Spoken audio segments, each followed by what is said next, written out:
নমস্কার বন্ধুরা, প্রিয়াঙ্কাস কিচেনে আপনাদের সবাইকে স্বাগত। এখন শীতকাল আর এখন হরেক রকম সবজি পাওয়া যায়। আর এই হরেক রকম সবজি দিয়েই আজকে করব নবরত্ন কোরমা, মানে 9 রকম সবজি দিয়ে। তাহলে দেখতে থাকুন আজকের এই দুর্দান্ত স্বাদের লোভনীয় রেসিপি। নবরত্ন কোরমা বানানোর জন্য আমি একটা কড়াই বসিয়ে নিয়েছি আর 2 টেবিল চামচ নিয়ে নিয়েছি তেল, সাদা তেল। এবার আমি সবজিগুলো ভেজে নেব। আমি দিয়ে দিচ্ছি ফুলকপি। ফুলকপিটা আমি গরম জলে একটু জাস্ট ভাপিয়ে নিয়েছি নুন দিয়ে। দিয়ে দেবো গাজর, দিয়ে দেবো বিন, ক্যাপসিকাম, কড়াইশুঁটি দিয়ে দেবো। কড়াইশুঁটি ছোটো বাটির 1 বাটি দিলাম আর ছোটো বাটির 1 বাটি দিচ্ছি সুইট কর্ন। একটা আলু আমি এরকমভাবে কুটে নিয়েছি, এটা আমি 70% মতো কুক করে নিয়েছি অল্প নুন দিয়ে, এটাও দিয়ে দিচ্ছি। তো এবার আমি একটু নুন দিয়ে দেব, 1/2 চামচ নুন দিয়ে দিলাম। ভালো করে মিশিয়ে নেব আর 2-3 মিনিট আমি কুক করে নেব। এটা সেদ্ধ করেও দেওয়া যেত, মানে সবজিগুলো, কিন্তু সেদ্ধ করে দিলে বন্ধুরা এতটা কিন্তু স্বাদ আসবে না। সবজিটা যতক্ষণ ফ্রাই হচ্ছে, দুধ, কাজু আর চালমগজ এই দুটো আমার ভেজানো আছে, দুধের সঙ্গে বেটে নেব। এখানে কয়েকটা কাজু নিয়েছি আর এখানে 1 টেবিল স্পুন মতো চালমগজ অনেকক্ষণ ভিজিয়ে জল ঝরিয়ে নিয়েছিলাম। এই দুটো পেস্ট করব। আর এখানে 1 ইঞ্চি আদা, একটা লঙ্কা আর টমেটো নিয়েছি আমি 2খানা, তার এই যে ভেতরটা সেইটা এই দুটোকে আমি পেস্ট করে নেব। সবজিটা 2-3 মিনিট কুক করে আলাদা করে পাশে সরিয়ে রেখেছি। এবার আরেকটা কড়াই বসিয়ে নিয়ে আমি দিয়ে দিচ্ছি সাদা তেল। 1 টেবিল চামচ সাদা তেল দিয়ে দিলাম। 1 টেবিল চামচ দিয়ে দিলাম ঘি। ঘি দিলে কি হবে, খুব সুন্দর একটা ঘ্রাণ বেরোবে। এবার একটু মেল্ট করে নেব। 10-12টা কাজু নিয়েছি, কাজুটা হালকা করে ভেজে নেব। কাজুটা ভেজে তুলে নিয়েছি। এখানে নিয়ে নিয়েছি গরম মশলা, তেজপাতা, এখানে আছে দারচিনি, 3টে নিয়েছি ছোট এলাচ, এখানে নিয়েছি একটা বড় এলাচ, সব থেতো করে নিয়েছি, লবঙ্গ আর জয়িত্রী, আর এখানে আছে শাহজিরা। শাহজিরাটা আগে দিয়ে দিচ্ছি।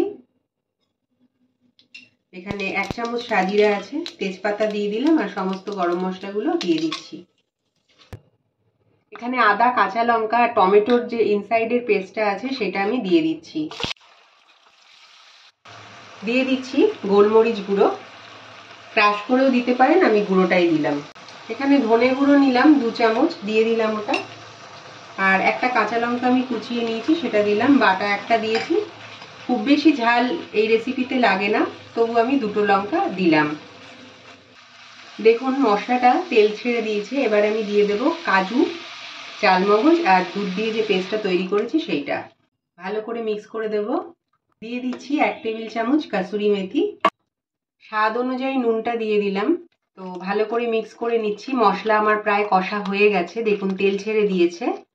এখানে 2টো আমি টমেটো নিয়েছি, এরকম ভাবে কেটে নিয়েছি, তো এটা দিয়ে দিচ্ছি। টমেটোর ভেতরটা কিন্তু আমি পেস্ট করে নিয়েছিলাম। টমেটোটা বেশি আগে দিলাম না, কারণ একদম গলে গেলে কিন্তু বাজে লাগবে। তো মশলাটা আমার কুক করা হয়ে গেছে, টমেটোটাও কিন্তু মশলা মাখানো হয়ে গেছে। এবারে আমি দিয়ে দিচ্ছি ভেজে রাখা সবজিটা। ভেজে রাখা কাজুটাও আমি দিয়ে দিলাম। এবার ভালো করে মিক্স করে নেব মশলার সঙ্গে। দিয়ে দিচ্ছি আমি 1/2 বাটি দুধ। ভালো করে মিক্স করে নেব। গ্যাসের ফ্লেমটাকে মিডিয়ামে দিয়ে এবার আমি মিনিট 3-4 কুক করে নেব। ঢাকাটা তুলে নিচ্ছি। এবারে আমি দিয়ে দিচ্ছি ঘরে তৈরি, মানে ঘরে রাখা মালাই। আপনারা ফ্রেশ ক্রিমও দিতে পারেন। দিয়ে দিচ্ছি 150 গ্রাম মতো পনির, এরকম কিউব করে কেটে নিয়েছি। তো মিক্স করে দেব এবার ভালো করে। দিয়ে দিচ্ছি 1 টেবিল চামচ চিনি। রান্নাটা একটু মিষ্টি মিষ্টি হবে, আপনারা যেরকম খাবেন সেরকমই দেবেন, অল্প করেও দিতে পারেন। এবার দিয়ে দেব গরম মশলা পাউডার, এটাও আমি 1 চামচ দিয়ে দিলাম। দেখুন কি সুন্দর একটা স্ট্রাকচার এসছে। গ্যাসের ফ্লেমটাকে আমি অফ করে দিচ্ছি। দেখুন কি সুন্দর কালার এসছে। তো আমার নবরত্ন কোরমা একদম রেডি। আমি ঢাকা দিয়ে কিছুক্ষণ স্ট্যান্ডিং টাইমে রেখে গরম গরম পরিবেশন করব। পুরা তৈরি হয়ে গেছে আমার আজকের সম্পূর্ণ নিরামিষ রেসিপি নবরত্ন কোরমা। এটা রুটি, লুচি, পরোটা, ফ্রাইড রাইস সবকিছুর সঙ্গে খেতে পারবেন।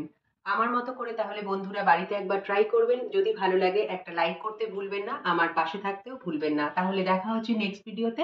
এখানেই শেষ করছি। নমস্কার।